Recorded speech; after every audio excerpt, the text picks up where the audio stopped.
Bonsoir, vous allez bien? Bon. Merci pour ces différentes présentations.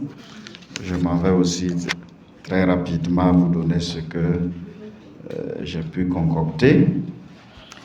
Sur le livre de la Genèse, d'abord une introduction. En fait, à partir de ce livre, nous entamons une grande partie donc de la présentation.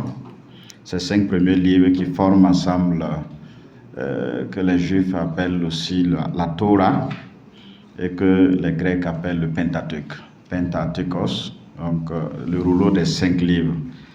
Et ces livres donc sont vraiment, je dirais, c'est le fondement même de toute l'histoire d'Israël, et il a pour but de nous faire connaître la constitution du peuple de Dieu. Et il est tout entier centré donc autour des idées d'élection, d'intervention de Dieu et même aussi de l'Alliance. Et le livre de la Genèse est le premier donc de ces 5 rouleaux du Pentateuque ou de la Torah, parce qu'il raconte, comme son nom l'indique, les commencements ou bien les origines de l'univers, les origines également aussi de l'humanité, et également les origines du peuple de Dieu. En nous racontant donc l'histoire des patriarches, c'est pour nous raconter les origines du peuple de Dieu. Et ce livre, il est également aussi très riche en thèmes et en figures qui se retrouvent dans d'autres passages de la Bible. On voit bien que vraiment, comme c'est le fondement même de toute la foi d'Israël, pratiquement les autres parties de la Bible, que ce soit de l'Ancien Testament ou du Nouveau Testament, exploitent très bien ces 5 livres et principalement aussi ce livre de la Genèse. Et très riche en thèmes, on peut donc affirmer que la Genèse est la pierre fondamentale même, ou bien l'édifice de la révélation, et même l'Apocalypse en est la clé et la voûte également. Ces 2 livres se correspondent. Donc de la Genèse à l'Apocalypse, c'est la même histoire qui se construit. Pour l'auteur et la datation de cette œuvre, vous savez bien que pratiquement tous ces 5 livres-là sont attribués à Moïse comme étant l'auteur de ces livres, depuis le commencement jusqu'à la mort. Quand vous voyez le dernier chapitre du livre de Deutéronome, le chapitre 34, où Moïse lui-même raconte sa mort. Et pendant très longtemps, on a attribué donc ces 5 livres-là à Moïse, mais quand même, on s'est posé des questions. Pourquoi Moïse lui-même va raconter sa mort? Donc, il a fallu trouver des hypothèses ou bien des réponses donc, à cela. Je vous fais grâce de ces discussions qui ont amené à beaucoup de théories, à beaucoup d'hypothèses pour aboutir à cela. Mais attribuer ces 5 livres à Moïse, c'est pour un objectif purement théologique. Moïse comme celui aussi qui est le père fondateur donc aussi du peuple d'Israël ou bien des Hébreux, voilà, comme un peuple. Voilà. Il y a bien les patriarches qui sont là, qui sont les pères fondateurs, mais la place de Moïse aussi est centrale donc dans cette partie donc de la Bible. Et c'est une option donc qui n'a jamais été remise en cause, pas contestée, mais on l'accepte même si on peut se poser pas mal de questions. Et le Pentateuque forme un tout. Il est aussi une énorme compilation donc des débuts qui se perdent aussi dans la nuit des temps et qui s'achève pratiquement vers le 5e, 4e siècle avant notre ère. Donc on remonte aux origines, voilà. Et dès qu'on passe à une analyse, donc on s'aperçoit que c'est vraiment un ouvrage qui a été composé à partir d'éléments divers, voilà, de la tradition orale, parce qu'il y a des juxtapositions, il y a des coupures, dans la narration, il y a des répétitions également aussi qu'on peut retrouver, des différences de style et de vocabulaire. Et cela porte donc la marque des différents rédacteurs ou bien de tous ceux qui ont travaillé ce livre au cours de l'histoire. Pour la structure du livre de la Genèse, il y a j'ai retenu 2 principales structures. Une première structure qui a 11 divisions si vous lisez le livre de la Genèse, vous voyez un peu cette expression ou ces termes-là qui reviennent. Voici les origines, voici la postérité, ou bien voici la descendance de X ou Y, voici les générations. Donc c'est la même chose, mais la généalogie. Le terme hébreu là, c'est Toledot. Donc voici, telle fut l'histoire du ciel et de la terre à la fin de la création. Quand vous regardez le chapitre 2, le verset 4, au niveau du chapitre 5 également, vous voyez encore, voici le livret de la descendance d'Adam. Au chapitre 6, 9, voici l'histoire de Noé. Au chapitre 10, 1, voici la descendance des fils de Noé, Shem, Cham et puis Japheth. Voici la descendance de Shem, 11, 10. Voici la descendance de Terah, 11, 27. Voici la descendance d'Ismaël, fils d'Abraham, au niveau du chapitre 25, 12. Et voici encore l'histoire d'Isaac, fils d'Abraham, 25, 19. Et 36, 1. Voilà, nous rentrons aussi dans la descendance d'Ésaü, qui est Édom. Voilà. Et voici la descendance d'Ésaü, père d'Édom, dans la montagne de Chéi, au niveau du chapitre 36, 9. Pour finir avec, voici l'histoire de Jacob, au niveau du chapitre 37, verset 2. Donc, voici ces différentes parties, en tenant compte donc de cette expression qui revient. Mais de façon simplifiée, on peut retrouver deux principales parties, très simplifiées. Les 11 premiers chapitres étant donc l'histoire, les origines du monde, de l'univers et de l'humanité. Et puis, à partir du chapitre 12, avec l'appel et la vocation d'Abraham, jusqu'au chapitre 50, donc nous voyons l'histoire des patriarches et l'histoire aussi du peuple de Dieu. Je pense que cette structure est bien simplifiée et permet donc de fixer très facilement. Pour ce qui est du contenu, en introduction, j'avais déjà parlé donc du contenu du Pentateuque, de tout l'ensemble de ces 5 livres, aussi du livre de la Genèse, qui parle donc des origines. Mais on peut revenir sur certains aspects en disant que la Genèse est le récit donc de l'origine de toutes les entités des cieux et de la terre, voilà, de la vie et des réalités de l'univers. Et elle offre aussi une information précise, simple et authentique à ce sujet.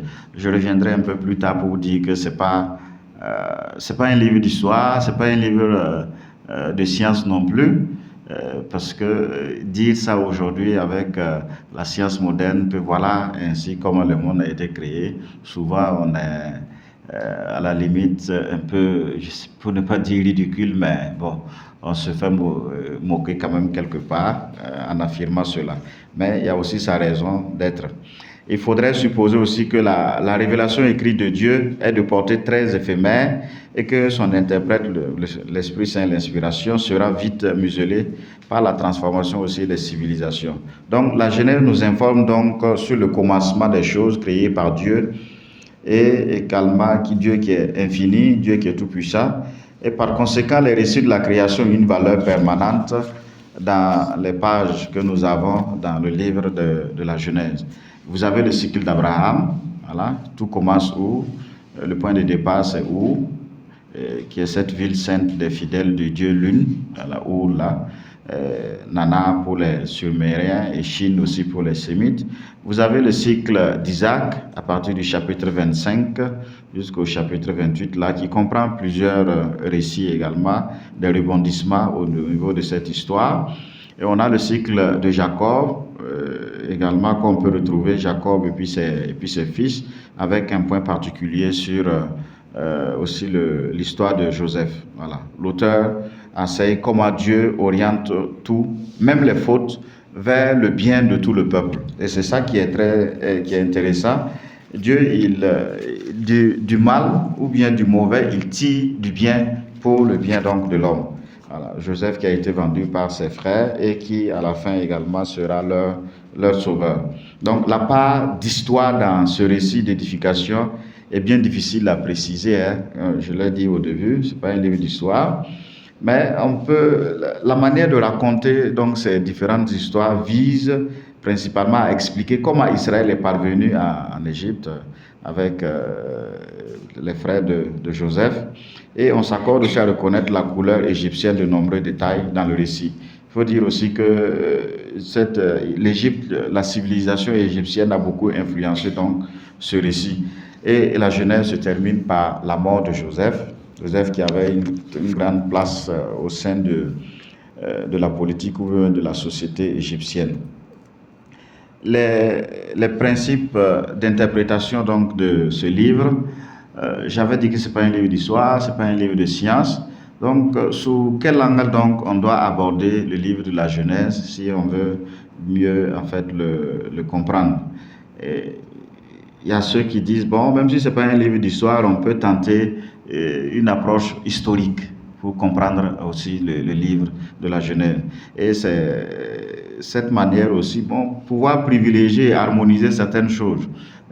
Et puis, ce sont des histoires qui sont racontées et des histoires à interpréter également avec d'autres, en lien avec d'autres histoires qui nous sont racontées donc dans la Bible. La science va dire comment le monde a été créé. On l'accepte en partant donc du Big Bang et ainsi de suite, mais le récit biblique dit pourquoi Dieu a créé, même dans la manière de raconter les faits, pourquoi Dieu a créé le monde. Voilà. Il l'a créé pour l'homme, sinon il n'avait pas besoin. Rien ne lui manque pour qu'il crée quelque chose qui puisse combler un certain vide en lui, mais il le crée, c'est pour le bien de l'homme. Il y a aussi cette approche mythique aussi du livre de la Genèse, quand on voit les 11 premiers chapitres, qui nous dit comment, pourquoi Dieu a créé, ou même comment même le monde a été créé, comment le mal est venu dans le monde avec l'histoire de Caïn et Abel, comment le péché est entré dans le monde avec la question de la désobéissance, comment par exemple on est arrivé à avoir plusieurs langues dans le monde avec l'épisode de la tour de Babel, et ainsi de suite. Vous voyez, ces explications-là. La théologie moderne rejette l'historicité donc de la Genèse pour n'en retenir que des valeurs théologiques. Voilà. En se cantonnant donc dans une interprétation spiritualisante. Voilà, c'est ça le plus important. Adam n'est pas considéré comme une personne réelle, mais comme une représentation symbolique donc de tous les hommes. C'est le prototype ou l'archétype. Ce qui est sûr, pour toutes nos histoires, il y a toujours un ancêtre. Voilà, il y a toujours un ancêtre. Et il semblerait même, les historiens disent que la mémoire humaine se limite à la 4e génération.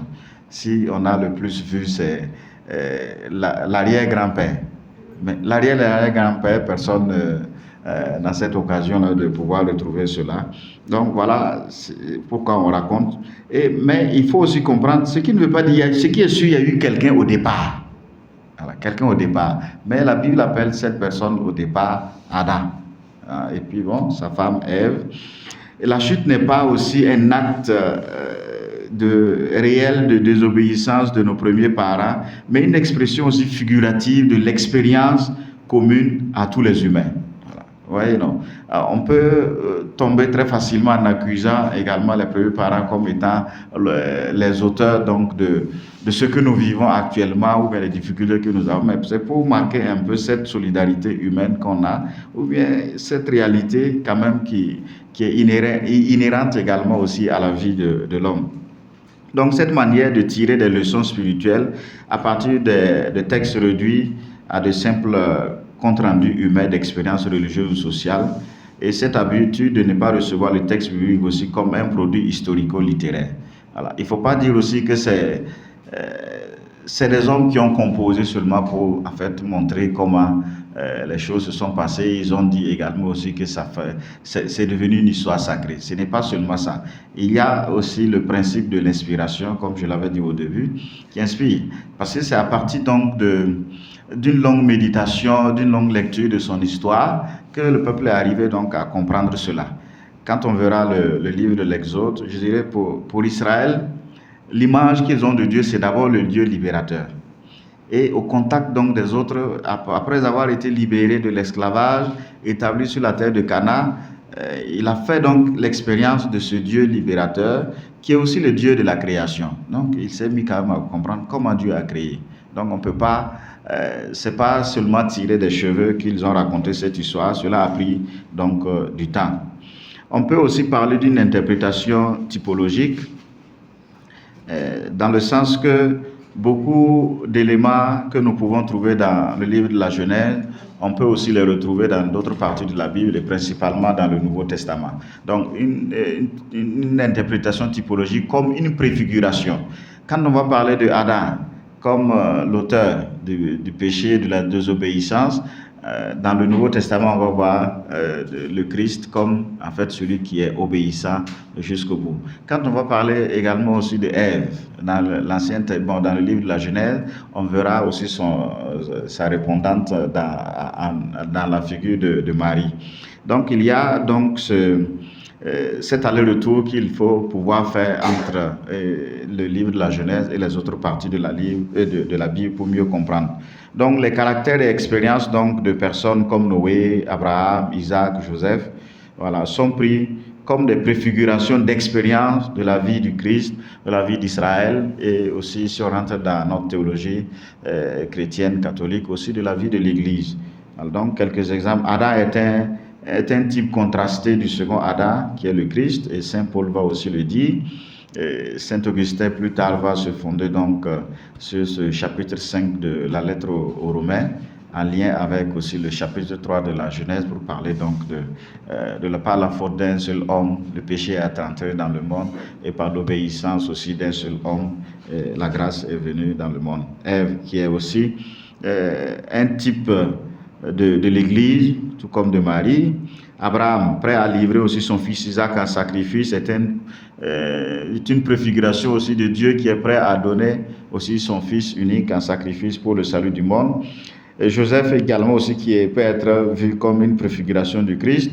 On peut considérer les divers épisodes de la vie comme une illustration de la vie de Jésus. Voilà, et de son rejet aussi par son propre peuple et par l'humanité. Voilà. Donc le Seigneur, comme Joseph a subi l'humiliation, il a été élevé à la gloire pour acheter finalement son propre peuple. Donc on voit l'ascension de Joseph dans la cour de Pharaon, et également aussi le Christ qui a été élevé en croix pour le salut donc de ses frères. On peut aussi voir dans cette Bible, ou bien dans ce livre de la Genèse là, on peut aussi lire ce livre sous l'angle donc de la spiritualité, en voyant dans ce livre quand même des mots-clés. Voilà. Quand on va parler d'élection, Abraham qui est élu, quand on va parler aussi d'élection, vous voyez, c'est pour manifester cette élection que pendant le déluge, il n'y a que Noé et sa famille, et puis quelques spécimens des animaux qui sont sauvés. C'est pour marquer cette élection également. C'est aussi le livre de la promesse. Voilà, le livre de la promesse, voilà, en commençant par Abraham, le livre de l'alliance, le livre de la bénédiction, le livre aussi de la terre et de la descendance. Quand on voit à partir du chapitre 15 là, jusqu'à la fin. Et la terre et la descendance constituent donc l'objet de la promesse de Dieu. Voilà. L'objet de la promesse de Dieu depuis le chapitre 12 avec Abraham là, c'est la terre et la descendance. Et c'est aussi deux lieux de manifestation de Dieu qui sera présent dans l'espace, la terre, et aussi un Dieu aussi qui sera présent dans l'histoire à travers la descendance, puisque ce que Dieu a fait sera raconté de génération en génération, et tous seront mis au courant donc de tout cela. On peut maintenant parler des enjeux théologiques du livre de la Genèse, en disant d'abord comme introduction que ce livre-là revêt une importance capitale dans l'ensemble de la révélation, et c'est la pierre fondamentale de l'édifice donc de la révélation. Tout part donc de ce livre-là. Sans ce livre, l'origine de la vie, l'apparition du péché, la question de la promesse, la question de l'alliance seraient restés donc des mystères, et le reste de l'écriture aurait été aussi sérieusement appauvri. Donc la Genèse contient en germe donc presque toutes les vérités de la révélation divine, les grandes doctrines que les autres livres de l'écriture vont développer en fait un peu plus tard. Il y a dans ce livre-là un enseignement sur Dieu, et la question donc de l'existence de Dieu ne se pose pas, puisque au commencement, Dieu créa le ciel et la terre, ce qui suppose donc une préexistence une préséance donc de Dieu qui chapeaute, qui domine sur tout. Donc l'éternité de Dieu aussi est mise en évidence dès les premiers liens également. Ce que l'on ne sait pas, c'est comment et où trouver Dieu. On n'a pas dit qu'il est au ciel, on n'a pas dit qu'il est sur la terre. C'est Dieu qui trouve plutôt l'homme. Voilà. C'est Dieu qui le crée. C'est lui qui va aussi venir le trouver dans le jardin d'Éden. Et à chaque fois, voilà, au cours de l'histoire. Et Dieu qui trouve l'homme, et du même coup, lui enseigne aussi le chemin pour l'atteindre. Donc le chemin de la sainteté, le chemin de l'obéissance pour l'atteindre. Dieu est présent donc dans l'histoire et il mène aussi l'histoire. Dieu n'est pas un Dieu solitaire pour l'atteindre, mais c'est un Dieu qui se communique. Et quand vous voyez aussi le récit de la création, c'est un pluriel qui est employé. Voilà. Ce qui veut dire aussi que faisons l'homme à notre image. Voilà. Bon, c'est un pluriel qui est employé. Il y en a qui disent que c'est un pluriel de majesté, mais ici aussi c'est vraiment pour manifester ou montrer que Dieu n'est pas un Dieu solidaire, mais un Dieu qui se communique. S'il est amour, il faut bien qu'il se communique. Alors, en présentant un Dieu unique, créateur du ciel et de la terre, c'est-à-dire de tout l'univers, le livre de la Genèse donc se démarque de l'athéisme. Voilà, ceux qui nient l'existence de Dieu, et se démarquent aussi du panthéisme, ceux qui voient Dieu même dans les arbres, dans les objets, se démarquent aussi de cela, et se démarquent aussi du polythéisme, ceux qui pensent qu'il y a plusieurs dieux, et chacun a sa parcelle ou même sa portion de domination ou de création pour gérer. Donc le livre de la Genèse là, vient dire non, il n'y a qu'un seul Dieu. Et il vient affirmer l'unicité donc de ce Dieu. Voilà, même si plus tard dans la théologie, on va parler de Dieu, un seul Dieu en trois personnes. Donc, il témoigne aussi d'une foi monothéiste. Le Dieu de la Genèse est une personne. Voilà, une personne qui est dotée d'intention et aussi qui est dotée de volonté, capable d'interagir avec l'homme. Voilà. Il descend, il crée l'homme d'abord à son image et à sa ressemblance. Il descend également, il dialogue il communique avec l'homme.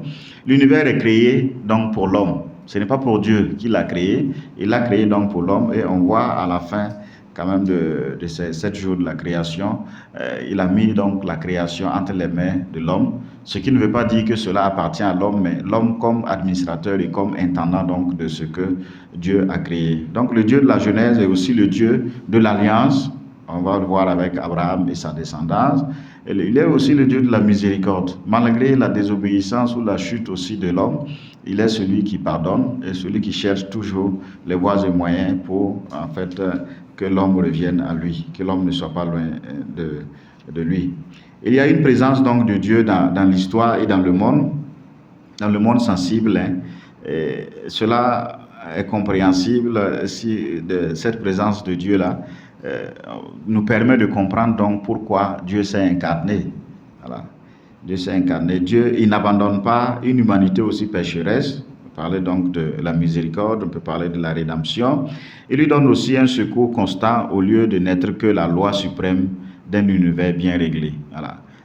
S'il devait être tout géré en fonction donc de sa puissance ou bien des lois qu'il a données à l'homme, on allait tous disparaître un coup et puis c'est fini. Il y a aussi dans le livre de la Genèse un enseignement aussi sur l'homme.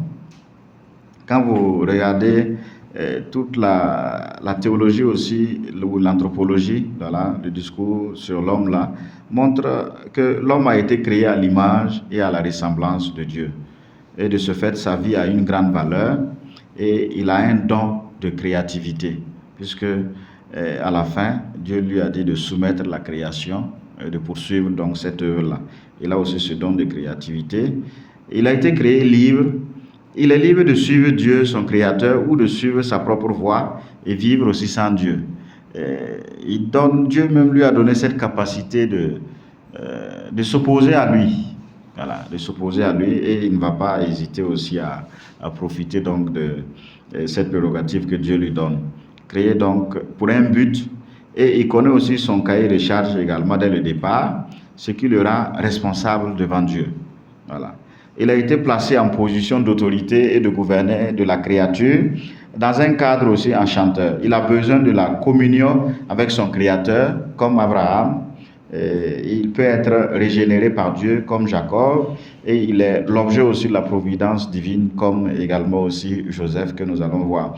Et l'homme est une créature de Dieu, un fleuron et puis maître donc de la création. Voilà. Et ça c'est l'homme seul qui a ce privilège-là. La désobéissance et l'iniquité de l'homme attirent donc le malheur pour l'homme et pour aussi la création. Respecter Dieu, obéir à Dieu, va procurer donc la bénédiction. On peut trouver également aussi dans le livre de la Genèse un enseignement sur le péché.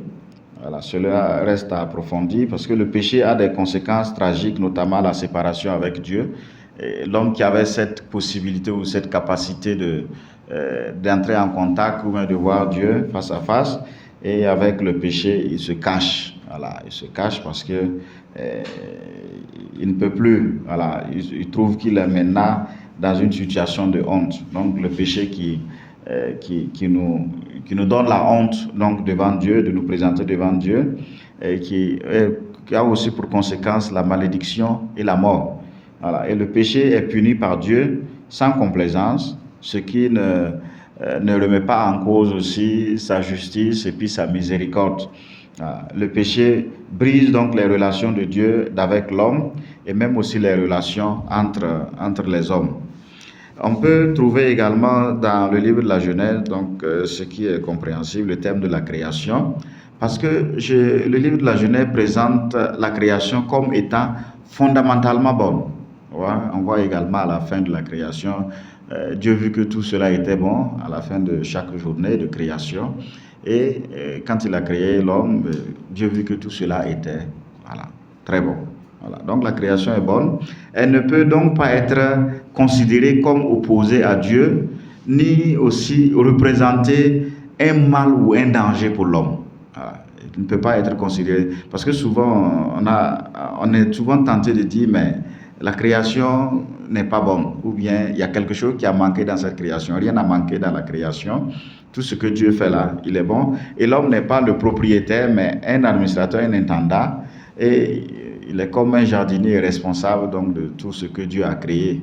Mais c'est dans l'exercice donc de cette responsabilité d'intendance que l'homme est tombé donc dans le péché. On peut approfondir donc ce thème-là dans le catéchisme de l'Église catholique. Il y a tout un article là, toute une partie qui parle du ciel et de la terre, de la création, qui parle aussi de l'homme et de la chute. Il y a un enseignement sur la société dans le livre de la Genèse. L'homme a été créé pour vivre parmi les hommes et non dans l'isolement. Voilà. Et la désobéissance au principe divin est la cause principale donc de la désintégration de la société humaine. Vous voyez encore le déluge. Dieu vit que le péché des hommes avait atteint le sommet. Voilà. Donc vous voyez, c'est la conséquence donc de la désobéissance. Et les exemples aussi de la difficulté de l'homme à vivre avec ses semblables sont multiples. Adam et Ève, il y a aussi Caïn et Abel, son frère, Joseph et ses frères. On a aussi Jacob et Ésaü. Voilà, il y en a tellement. Donc la cellule de base de la société est le mariage, c'est-à-dire la famille. Quand Dieu va créer Ève, il va l'amener à l'homme. Voilà, il va tirer même au préalable, tirer une partie de l'homme pour créer la femme. Et les lois et le gouvernement sont également nécessaires pour aider l'homme à vivre en société dans un monde aussi déchu. On peut continuer à trouver pas mal de thèmes dans ce livre, le thème de l'élection, le thème du salut, le thème aussi du travail. On peut développer à partir donc de la recommandation que Dieu donne à l'homme de poursuivre l'œuvre de la création. On peut parler aussi du repos, l'idée d'un jour de repos sur 7 dans la semaine, pour aussi se refaire soi-même, en même temps qu'on crée ou bien qu'on construit, qu'on puisse aussi se construire soi-même. Et on peut parler aussi de la mort qui est annoncée comme la conséquence du péché, et elle est entrée aussi dans l'humanité par la désobéissance d'Adam et Ève. On peut trouver également aussi, on peut parler longuement aussi du mariage. On a vu, il y a pas mal de mariages, de la polygamie. Voilà. pour nous, Africains, comment nous pouvons aussi aborder ce livre ou bien comment nous pouvons faire sien ce livre? D'emblée, il faut dire qu'en fait, on comprend facilement ce livre parce que nos traditions aussi sont des traditions orales où on raconte un peu comment les choses se sont passées depuis les origines. Vous voyez les mythes dans les histoires de contes là. Le lecteur africain comprend bien les récits mythiques des origines. Et je pense que dans nos différentes ethnies ou cultures, il y a quand même des histoires qui sont racontées. Et il peut les comparer donc aux récits des origines qui sont racontées dans ces milieux-là. Bon, et voir comment il peut les utiliser aussi comme des moyens d'évangélisation. Bon, si après avoir écouté le récit de la création, on a une histoire, on peut bien passer, voilà, pour faire comprendre comment le monde a été créé. Et il y a aussi la question de la polygamie. Si vous avez lu tous les livres, vous voyez Lamech, Abraham, Ésaü, Jacob, voilà, qui étaient polygames. Comment annoncer la parole de Dieu aujourd'hui sur la polygamie vécue en Afrique? Bon, c'est des questions qui nous reviennent régulièrement aussi. Dire que dans l'Ancien Testament, ils étaient tous des polygames. Pourquoi aujourd'hui, là, on dit de ne pas être? Malgré tout ce que Jésus a dit sur la question de la monogamie ou bien de la polygamie, pour interpréter, pour dire qu'au commencement, voilà, dans l'intention du Créateur, là, c'était un seul homme et puis une seule femme. Malgré tout, bon, on ne comprend pas. Et il y a aussi la question de la stérilité qui peut nous intéresser en tant qu'Africains. On voit bien Sarah qui était stérile, Rebecca également, Rachel. La stérilité comme une punition aussi. Vous voyez que les femmes d'Abimelech ne peuvent pas également aussi enfanter à cause de Sarah, comme on dit. Et Sarah et Rachel donnent également aussi leurs servantes pour susciter une progéniture également à leur mari. Je ne sais pas si cela est faisable. En tout cas, dans nos traditions, il y en a. Il y en a parce que si le frère ne peut pas susciter une descendance, souvent les anciens, ils voient la femme pour lui dire, bon, il faut choisir celui que tu veux, que ton cœur désire. Là. Bon, ce n'est pas accepté par tout le monde. Ce n'est pas évangélique non plus. Voilà. Bon. Eric qui m'écoute, j'espère qu'il ne va pas vouloir aller chercher.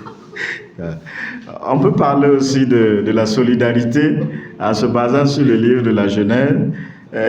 On voit bien Abraham qui combat pour délivrer son neveu Lot de ses ravisseurs au niveau du chapitre 14. On voit aussi les fils de Jacob qui vengent leur sœur Dina qui a été violée au niveau du chapitre 34, je crois, et aussi Joseph qui est devenu premier ministre de Pharaon, qui sauve son père et sa famille entière de la famine, au niveau à partir des chapitres 42 jusqu'à 50. Comment critiquer et féconder donc la solidarité africaine aujourd'hui? Est-ce qu'on peut repartir donc sur ces manières de faire pour critiquer et féconder davantage, solidifier davantage donc cette solidarité donc en Afrique? Donc voici autant de questions donc qu'on peut se poser. Il y en a toujours d'autres.